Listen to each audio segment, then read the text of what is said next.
Amang Diyos, Panginoong Banal, ako po ay taus-pusong nagpupuri, naghahandog ng isang panalangin at sumasamba sa iyo. Talus ko ang iyong kapangyarihan at talastas ko ang iyong kadakilaan. Ikaw ang lumikha ng lahat ng bagay na narito sa lupa at maging nariyan sa langit. Sa iyo nagbuhat ang hininga ng aming mga ilong at ang buhay ng aming kaluluwa. Ikaw ang pinanggagalingan ng mga biyayang natatanggap namin sa araw-araw. Ikaw ang nagbibigay ng aming talino ng isipan, lakas ng aming katawan, kaligayahan ng aming mga puso, kapanatagan ng aming mga diwa, at pag-ibig sa aming mga katauhan. Diyos ko, maraming salamat po sa iyong mga kabutihan at pangunawa. Kami po ay maliliit na alipin sa iyong harapan, na naghahandog sa iyo ng pasasalamat sa lahat ng bagay na aming nakikita, nahihipo, naaamoy, naririnig at nararanasan. Maraming salamat sa pagbibigay sa amin ng isang pamilya na maaasahan at masasandalan sa sandal ng kahirapan. Maraming salamat sa pagbibigay sa amin ng mga kaibigan na aming matatawagan sa sandali ng pangangailangan. Maraming salamat sa pagbibigay sa amin ng mga kasamahan sa trabaho na nakahandang tumulong sa amin sa sandaling kami ay mangailangan. Maraming salamat po, Panginoon naming Diyos, sa lahat ng aming kapwa na aming nakakasalubong at nakakasalamuha sa aming buhay. Patawarin mo kami, Amang Diyos, sa aming mga kasalanan. Lapatan mo ng kalinisan ang aming maruruming puso at isipan upang malayo sa anumang dungis na siyang nagiging dahilan upang mailayo namin ang aming pagkatao sa iyo. Patawarin mo kami sa paminsan-minsan naming pagkatalikod sa kalsadang aming dinaraanan. Panalangin namin sa iyo, Diyos, na sana'y magkaroon kami ng sapat na kalakasan upang magampanan namin ang aming responsibilidad bilang ama, ina, anak, kapatid, kaibigan at kapwa. Bigyan mo kami ng tuwid na isipan upang sa bawat sandali ng aming buhay ay walang nilalaman kundi ang paglilingkod sa iyo. Bigyan mo kami ng kapanatagan ng isip sa araw at gabi na siyang magsisilbing paalala sa amin na ikaw ay buhay na Diyos ng buong sansinukuban. Iligtas mo po kami sa mga kapahamakan at ilayo sa mga tukso ng sanlibutan upang sa aming buhay ay mapaglingkuran ka namin na walang bahid ng pagsalangsang. Panalangin namin ang lahat ng ito sa iyong harapan sa pangalan ni Jesus na aming tagapagligtas. Amen.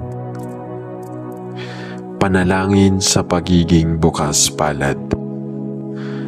Panginoon, turuan mo akong maging bukas palad, turuan mo akong maglingkod sa iyo at magbigay ng ayon sa nararapat, na walang hinihintay mula sa iyo, na makibakang di inaalintana mga hirap na dinaranas sa tuwin ay magsikap na hindi humanap ng kapalit na kaginhawaan at di naghihintay kundi ang aking mabatid na ang loob mo'y siyang sinusundan. Dalangin ko na tulungan mo ako na magawa ito dahil hindi ko kaya kung sarili ko ako'y mananangan. Ikaw lamang ang siyang matibay kong sandigan at maaasahan sa mga sandaling ako'y mga ilangan. Kaya nais ko manahan ka sa puso ko at turuan mo ako sa parang nais mo para sa akin, na tumulong sa iba at maging bukas palad ng hindi nag-aalinlangan na tumulong at walang hinihintay na kapalit. Maraming salamat sa iyo, Panginoon, kaya ang papuri at pasasalamat ay tanging sa iyo lamang, sa pangalan ni Jesus. Amen. Panginoon ko, maraming salamat po sa lahat ng mga biyayang walang sawang ibinigay ninyo sa akin. Pipilitin ko pong gamitin ang mga biyayang natatanggap ko upang makatulong din po sa ibang kapwa ko nilalang na nangangailangan. Maraming salamat po sa patuloy ninyong pagbibigay ng pagkakataon upang malaman ko ang dahilan ng aking pag-iral. Ibinabalik ko po ang karangalan sa inyo sa aking pagkakalikha. Maraming salamat po sa pagkakaroon ng masayang pamilya, mga mapagkakatiwalaang kaibigan at mga kakilala. Sila po ang dahilan ng aking kasiyahan. Sila po ang nagbibigay sa akin ng inspirasyon upang mabuhay at maging masaya sa araw-araw. Maraming salamat po sa patnubay na inyong ibinibigay sa amin lahat upang magampanan namin ang mga responsibilidad at tungkuling nakaatang sa aming balikat. Maraming salamat din po sa kalakasan, katalinuhan at kapasyahan. Ito po ang ginagamit namin sa pagsugba sa mga alon at pagsubok ng buhay. Maraming salamat din po sa inyong bugtong na anak na siyang tumubos ng aming kasalanan. Amen. Ama Diyos, Ikaw ang tanging tunay na Diyos at Ikaw ang tanging Diyos na tinuruan ng mga tao na pumayag na mahalin ang kanyang mga tao bilang isang ama. Tulungan mo kami, O Diyos, na maging masunuring mga bata, ngunit tulungan mo rin kaming alisin sa aming mga puso at isipan ang lahat ng bagay na maaaring makahadlang sa amin sa isang buo at banal na pag-iibig sa iyo. Gaya ng pagmamahal mo sa mundo, tulungan mo kaming magmahal. Gaya ng ibinigay mo sa iyong sarili para sa amin, tulungan mo kaming ibigay ang aming sarili para sa iyo, para sa kapakanan ni Kristo. Amen. Ama, hindi tayo sa sistemang ito ng daigdig, kundi may makalangit na mana na nakalaan para sa atin sa langit. At sa gayon ay ipinagdarasal ko na hindi na ako maitutulad sa huwara ng mundong ito at iipit sa kanyang hulma. Ngunit ang araw-araw ay lalong maging pagbabago sa imahe at pagkakahawig ng Panginoong Hesukristo. Tulungan mo akong bihagin ang bawat pag-iisip at isuko ang aking puso at buhay sa iyo na tunay na pagsunod at makadiyos na pagpapakumbaba. Naway tayong mga anak mo ay mapalapit sa isa't isa at sa iyo habang gumagawa ka ng mabuting gawain sa bawat buhay natin. Buuin mo kami sa isang espiritual na buhay na aking ipinagdarasal, kung saan si Kristo ang batong panulok at naway ang iyong nananahan na banal na espiritu ay sininyasan at gabayan kami, hikayatin at sanayin kami.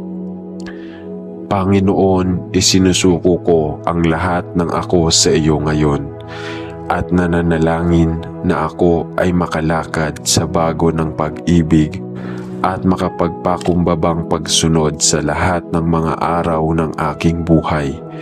Sa pangalan ni Jesus ay nananalangin ako. Amen. Mahal na Ama sa langit, nais kong mamuhay ng makadiyos kay Kristo Jesus at hinihiling ko na tulungan mo akong bumuo ng isang saloobin ng pagsunod sa iyong kalooban at isang pagtaas ng tiwala sa iyong salita. Tulungan mo akong lumago sa biyaya at paunlarin ang tamang makadiyos na gawain at layunin ng banal na kasulatan sa buhay, upang ikaw ay may angat sa aking puso at luwalhatiin sa lahat ng aking ginagawa. Naway matuto akong purihin ka ng walang tigil at bumuo ng isang saloobin ng pagdarasal, at tulungan akong maging masunurin na isinagawa ang lahat ng hinihiling sa akin na gawin bilang isang anak ng Diyos, upang ikaw ay dumami habang ako ay bumababa. Amen. Salamat, Diyos, na ikaw ang aking tagapagligtas. Salamat, Ama, para sa iyong salita ng katotohanan, at salamat sa iyo, Panginoon, na nais mong baguhin ang lahat ng iyong mga anak sa imahe at pagkakahawig ng Panginoong Hesus. Habang umaasa kami sa iyo para sa lahat ng bagay, Ama, gusto kong mamuhay ng makadiyos at mamuhay sa pagpapakumbaba ng puso at sa pagsunod sa iyong salita. Panginoon, ang mga mata ng aking puso ay nasa iyo, at ang aking pagtitiwala ay nasa iyong salita. Inspire, convict, turuan at itama ako, nananalangin ako. Sa pamamagitan ng kasulatan, at nawa ako bumuo ng isang matuturuan at correctable spirit sa pagpapasakop sa mga nangunguna at patnubayan ng iyong banal na espiritu. Tulungan mo akong tumingin sa salamin ng iyong salita at hayaan ang katotohanan ito na maghanap ng mga lugar sa akin na kailangang ma-root out. Naway lumago ako sa pagpapakumbabang pagsunod sa iyong mga paraan, at tulungan akong ipakita ang pag-ibig ng Panginoong Hesus sa aking lakad at salita. Tinatanong ko ito sa pangalan ni Hesus. Amen. Akayin mo ako, Panginoon, sa matuwid na landas na palalakarin mo ako, at tulungan mo akong huwag umasa sa aking sariling kaalaman at lakas ng tao. Ngunit tulungan mo akong umasa ng tahasan sa iyong makadiyos na karunungan at kapangyarihan. Alam na hindi tayo lumalaban sa laman at dugo, kundi laban sa mga pamunuan at espiritual na kapangyarihan sa matataas na lugar. Panginoon, alam ko na hindi ako dapat mamuhay ayon sa makamundong kapangyarihan o makalaman na kapangyarihan, kundi sa pamamagitan ng iyong espiritu. At sa gayon ay tulungan mo ako na manalangin ako upang manindigan laban sa masamang taktika ng kaaway, at upang mapaglabanan ang kanyang nagniningas na mga darts at satanik na mga estratehiya. Magtiis sa akin ng espiritual na karunungan upang labanan ang labanan ng pananampalataya sa aking buhay. At naway masunurin akong manindigan sa masamang araw na tumitingin kay Hesus, ang mayakda at tagapagtapos ng aking pananampalataya, habang ako ay sumusunod sa Kanya at Siya ay sa akin. Ito ay sa Kanyang pangalan na aking ipinagdarasal. Amen.